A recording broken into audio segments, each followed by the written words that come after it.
Who wants to have more sex? I don't. Well, anyway,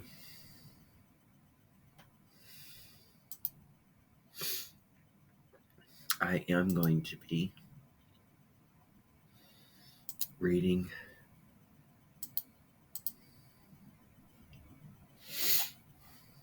an article about that.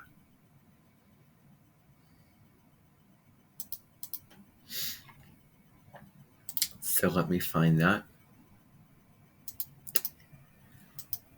We also have a straggler at the end of October this year.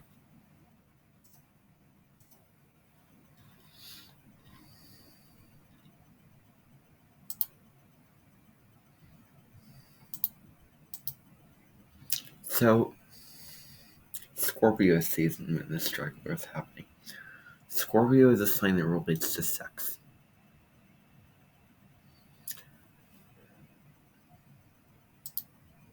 Anyway.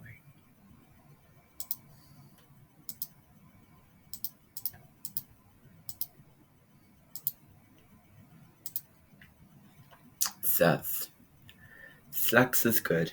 Sex is healthy. Sex is an essential part of our social fabric. And you specifically should probably be having more of it. Americans, in the midst of a loneliness epidemic, we're not having enough sex across almost every demographic group of American adults. Single and couple. Rich and poor are having less sex than they have had at any point in at least the past few decades. Sex isn't the sole form of fulfilling human interaction. It certainly isn't a salve for loneliness in all forms. Still, it should be seen as a critical part of our social well-being, not an indulgence or an afterthought. This is a large part because the rise in loneliness closely parallels a decline in sex. More than a quarter of Americans hadn't had sex even once in the past year, the last time the General Social Survey asked in 2021. It was the highest such level of sexlessness in the survey's history. That figure includes about 30% of men under 30, a figure that has tripled since 2008. In the 1990s, about half of Americans were having sex weekly or more. That figure is now under 40%. For many who are having sex, the frequency has dropped, whatever that word is, precipitously. And it's not just sex, partnership and cohabitation are down too. Less time spent with friends and lovers. These aren't distinct issues, but symptoms of the same cultural malaise, an isolation that is demolishing American social lives, love lives, and happiness.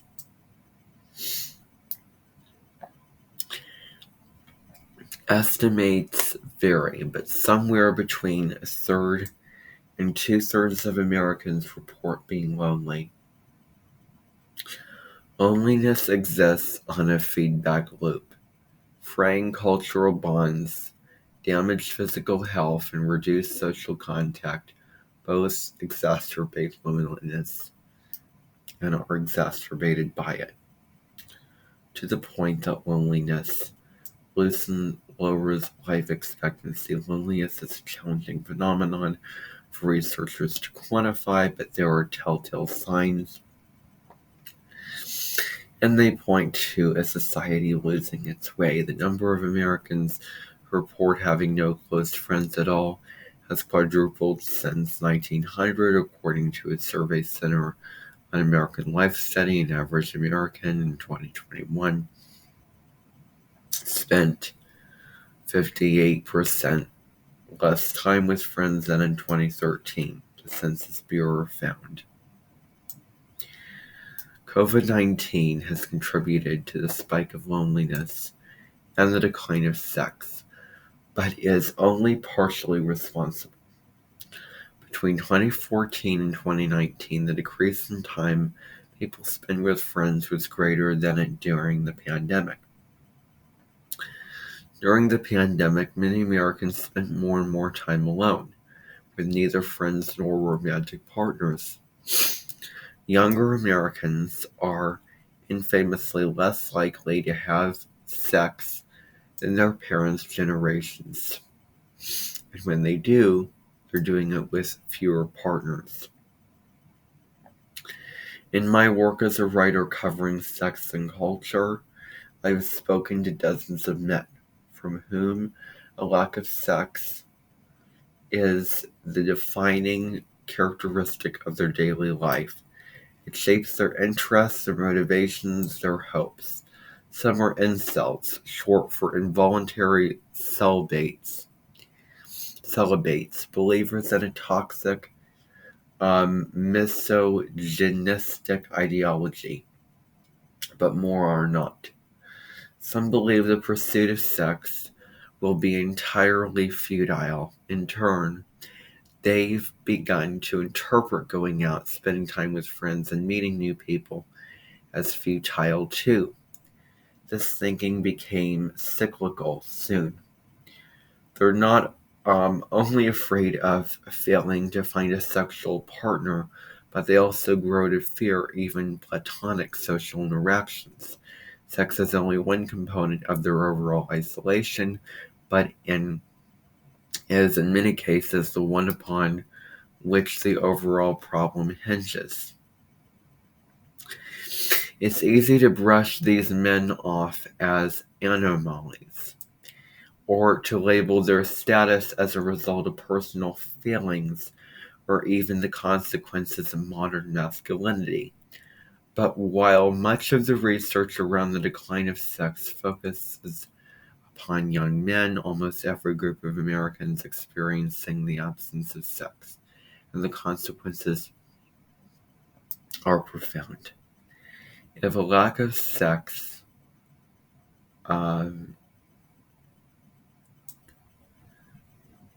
is affecting the cultural and social participation of these young men, it's likely to be affecting the rest of us too.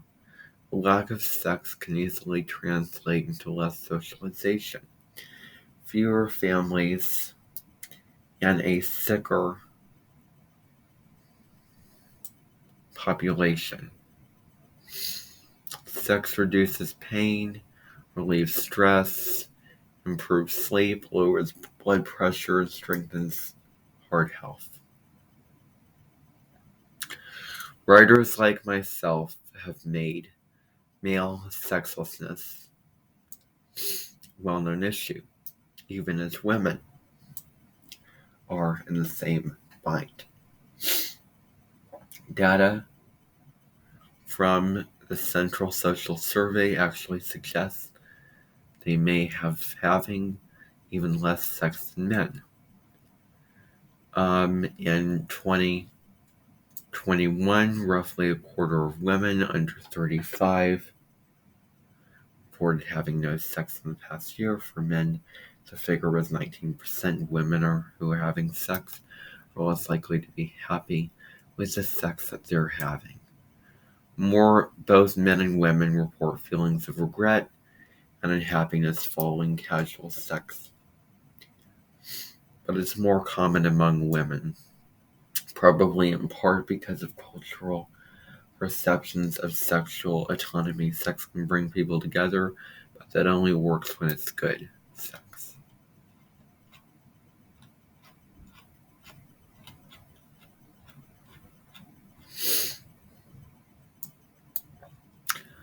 Not only are women and men marching together into sexlessness, they're also on the same road to loneliness.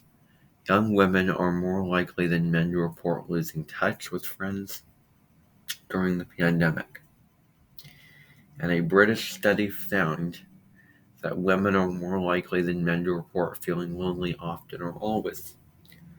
Reporting often focuses on young male sexlessness and an incel ideology, but the decline in sex and rise in loneliness and social isolation are not male problems. In 20th century America, loneliness is essentially omnipresent, and the high schooler's cliche fear that everyone else is having sex has never been less true. There is no one solution. The loneliness epidemic has brought about by myriad factors that have been exacerbated over decades. Social media is one culprit. The 20th century's war of attrition against walk-like communities is another. But as loneliness has accelerated, it has become self-perpetuating. Our current societal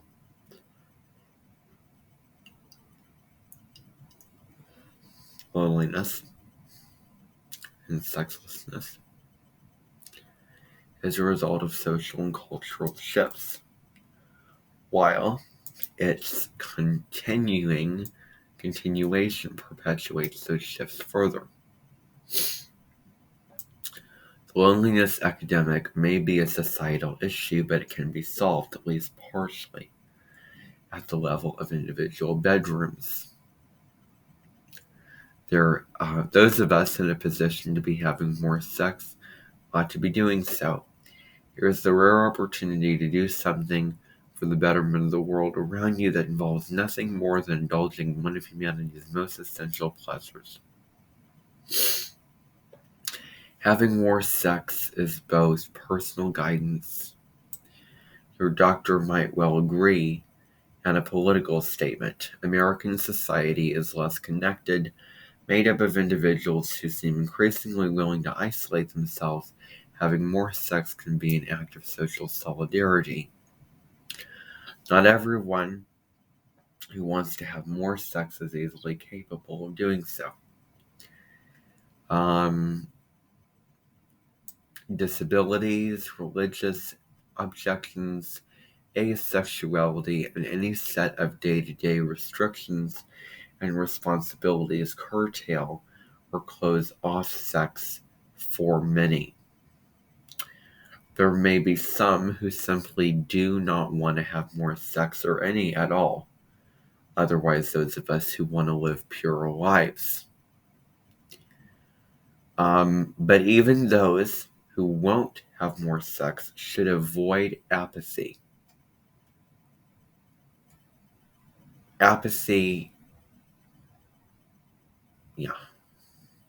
Sex is intrinsic to society built on social connection. Right now, our connections and our sex lives are collapsing alongside each other.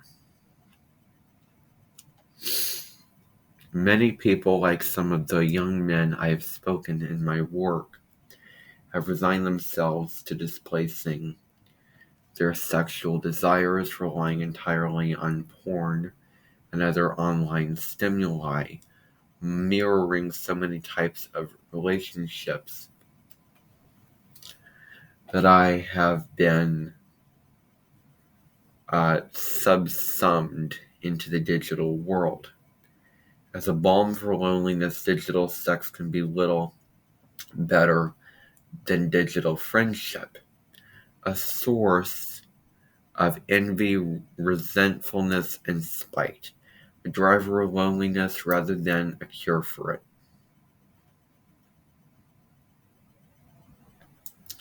It's no match for the real thing. So, any capable people should have sex. as much as they can, as pleasurably as they can, so often as they can. Okay. Save and submit.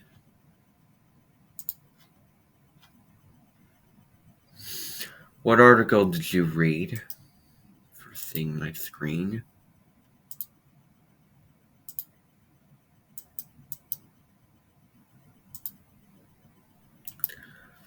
And who's the author?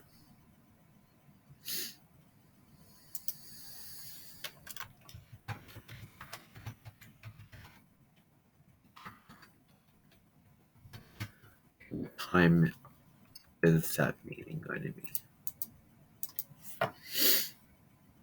Because I may very well bring this article up for those people. Okay. So,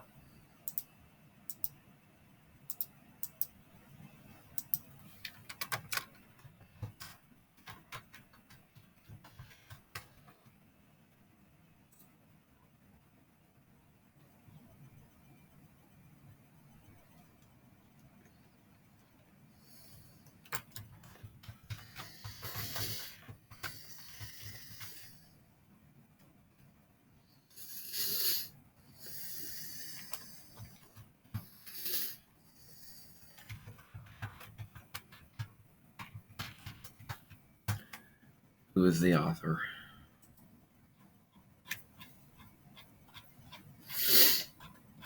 I'm not sharing as much as I want to share because I want to share that with my invention. In the setting of me standing up and talking.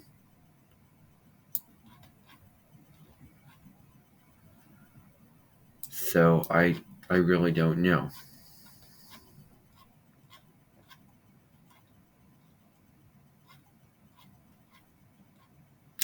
Who on earth is the author of this?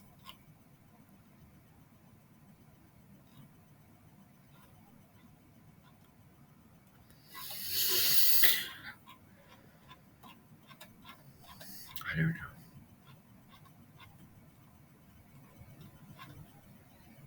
Let me go through name now. See if I can. Don't want to have to go on my computer and find the author of this article. Just please.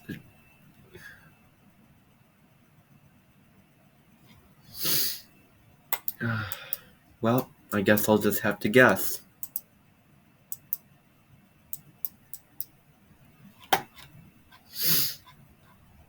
Because it doesn't tell me. Maybe I can.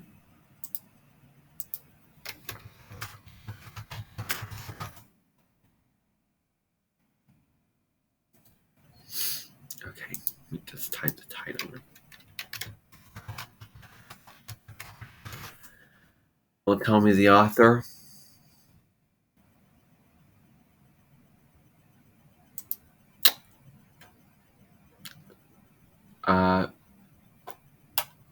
So yeah, I'll have to guess.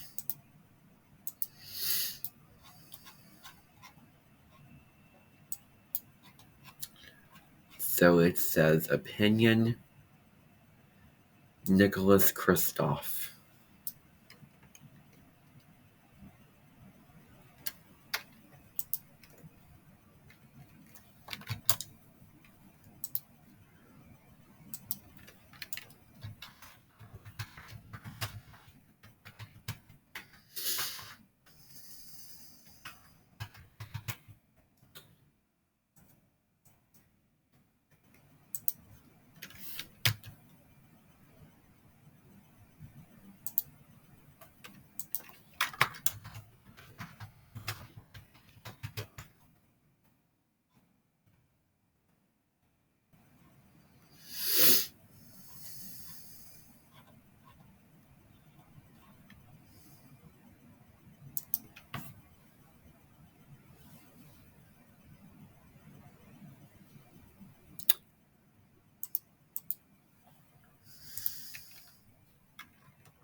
human rights, women's rights,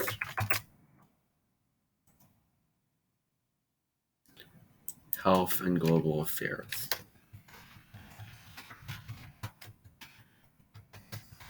Okay. What is the thesis or main claim of the article?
Identify a sentence or two that resonated. What sentence resonated with me? None. Okay. So let me go back to that article.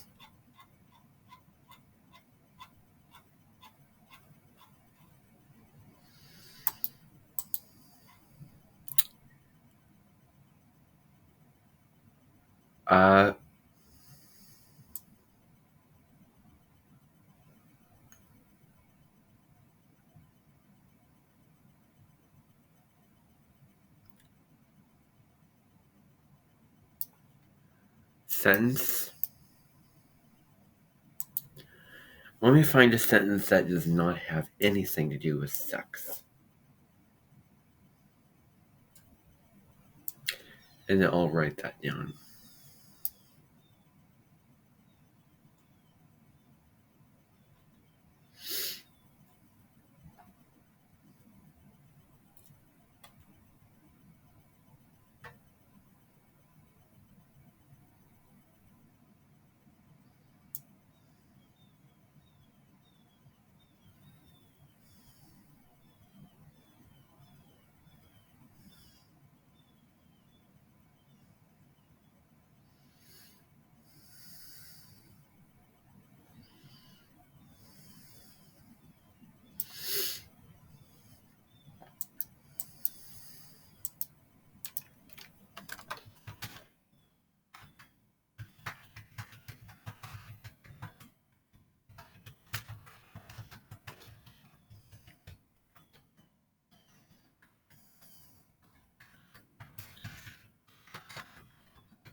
Okay.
Okay.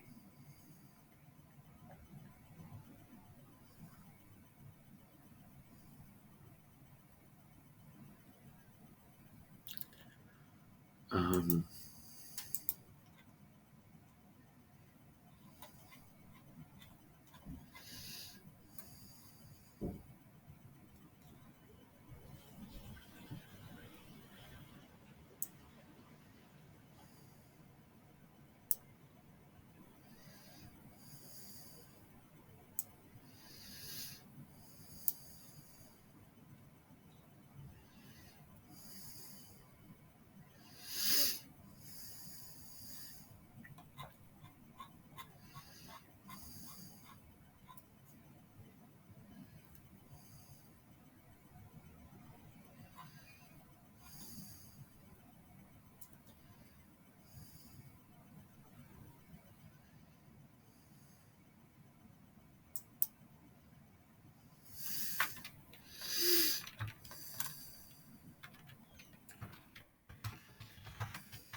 has to be something here.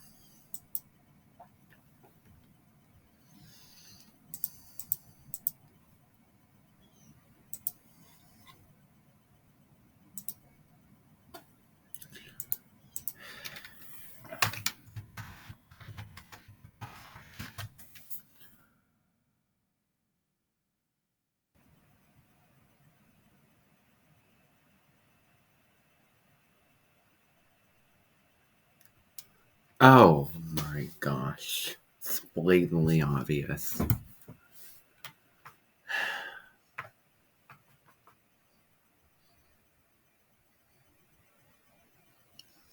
Okay, wrong author.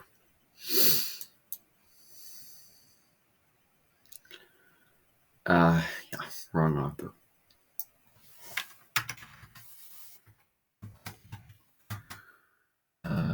What's her name?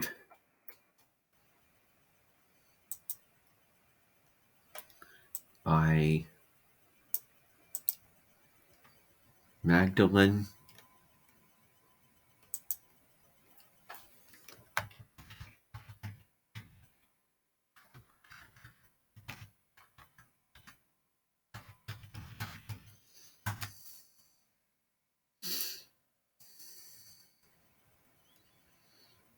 J. Taylor.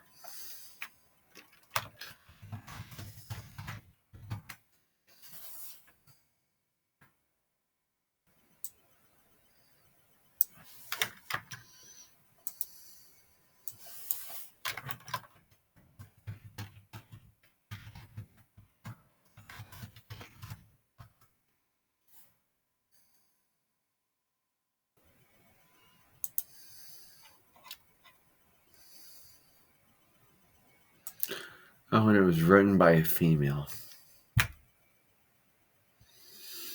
Thank goodness.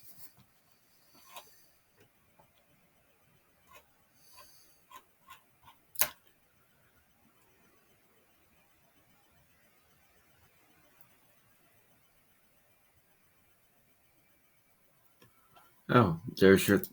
Okay, there we go.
That will just have to be enough.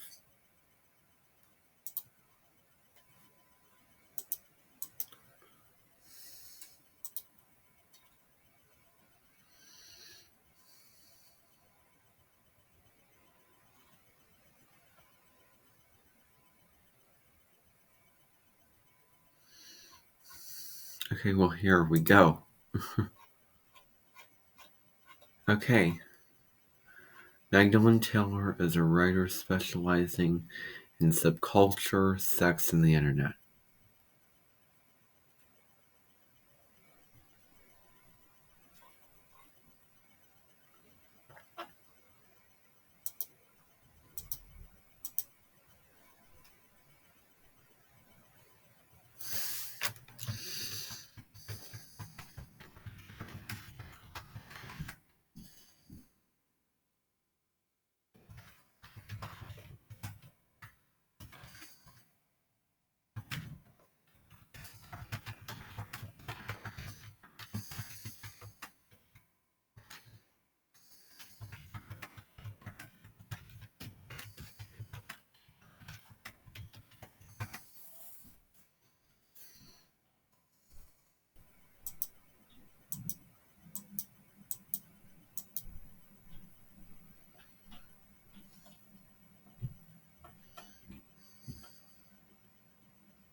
Even the myth. All right.